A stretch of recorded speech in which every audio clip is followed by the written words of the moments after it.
Welcome to Media Studies A-Level, Component 2, Section B for EDUCAS, Mainstream and Alternative Magazines. And this is an introduction to the analysis of a key article from Hook Magazine. And a reminder of the set text for this topic. For alternative media owned by an independent company, we've got Hook Magazine, and for mainstream media owned by a conglomerate company, IPC, we've got Woman's Realm magazine. Woman's Realm is also an historical magazine.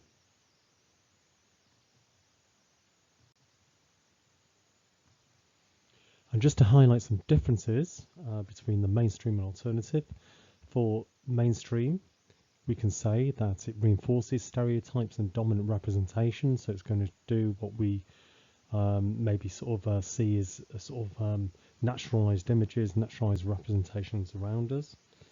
It's going to use conventions in a formulaic way, so not particularly creative or artistic, but in the way we would expect them from mainstream media. Mainstream media tends to be driven by a logic of profit and power, so it seeks to reproduce things that already sell, not change things.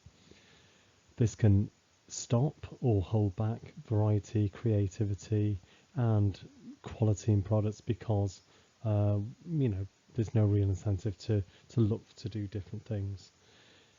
And conglomerates try to minimize risk and maximize audiences by formatting cultural products through the use of style, genre, etc. That goes back to the use of formulaic conventions. And highlighting key aspects of alternative media, of course the opposite to mainstream media in many ways. They challenge stereotypes and dominant representations. They can offer diverse representations of gender, ethnicity, age, places, events and so on. So looking at things in a very sort of different way than we would expect from the mainstream. Often creative and enable freedom of expression, and this is seen more importantly than profit, and they use media in a less formulaic way. So for example, with Hook Magazine, if we see look for cover lines, we see them across the bottom of the page, which is quite a creative, different way of using cover lines. With mainstream, they're down the sides of the page, and it generally independently owned and not part of a conglomerate, which enables them to be maybe be more creative, more free. And the article that we're going to explore today, or start to explore today, is called Öcalan's Angels. And this is about a group of soldiers who are in Syria and they're fighting for the Kurdish people against the Islamic State, IS. Now, the diverse thing about this group of soldiers is that they are all female. Now, the introduction to this article actually starts on the front page. And on the front page we see one of these female fighters, and we should take time just to explore this in some detail. So the main image itself we can see is unconventional. There's no cover lines framing this person. It's a medium long shot. There's an open sort of background, so this suggests a sort of freedom. Of course, it's a female fighter. She's dressed in combat. She's got a weapon, and that is quite a diverse representation for females, particularly on the front of magazines. We can see that she's wearing very little, no makeup. Her hair's not been prepared for this because she's in a combat mode.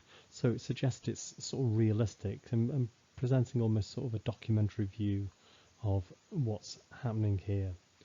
And we should also say something about ethnicity. So in Syria, in the Middle East, the status of women needs to be considered, and ethnicity and being female takes on a different meaning.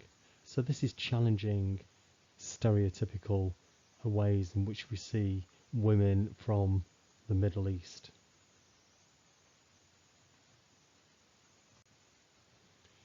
Of course, the headline that leads into the article within the magazine itself is female fighters. So again, a diverse representation challenging our perceptions, challenging our understanding of the role of women, perhaps, certainly compared to the mainstream.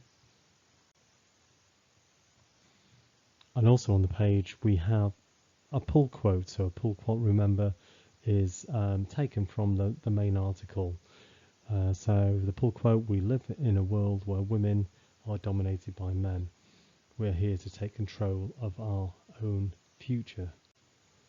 So if we could just think about this a little bit, it's a quotation directly from one of the women fighters, the female fighters, and it's a direct challenge to a patriarchal society, a world dominated by men, and it's about women taking control.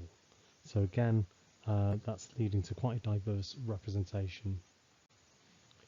And if we consider this representation alongside the theory of bell hooks, now bell hooks looks at a number of things, and she's known as a intersectional theorist. So this is where somebody will look at more than one aspect of a person's cultural or political identity.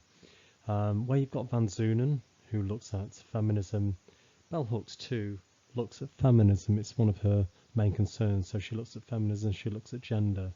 But what makes her an intersectional theorist is that she also looks at race or ethnicity, and she also looks at class as well.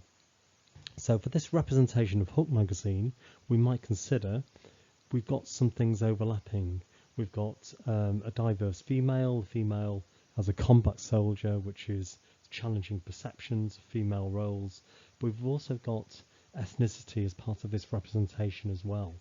And Hooks states or argues that people are oppressed according to their gender, their ethnicity and their class, and the more you belong to any of these groups, then the more oppressed you are. So certainly we've got female oppression here being subverted and challenged, but we've also got a challenge to ethnicity as well, and what is expected of certain ethnic groups of women.